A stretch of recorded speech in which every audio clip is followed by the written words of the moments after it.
Ayan po ang aming ulam ngayon. Giniling with pasas. Ayan.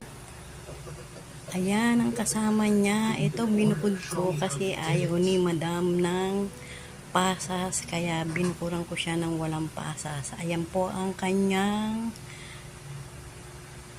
partner. Saging na saba.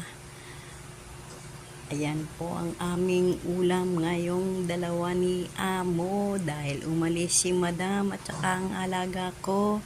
Ayan po ang aking ulam. Giniling na may pasas with piniritong saging na saba. Yan, di ba?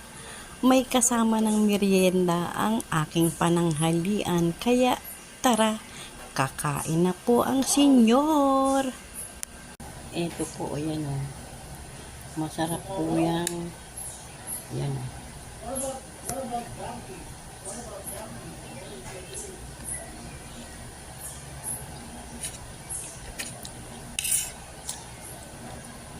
Diba?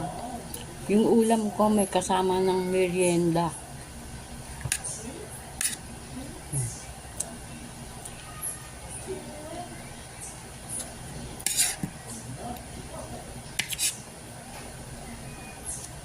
May kasama ng merienda.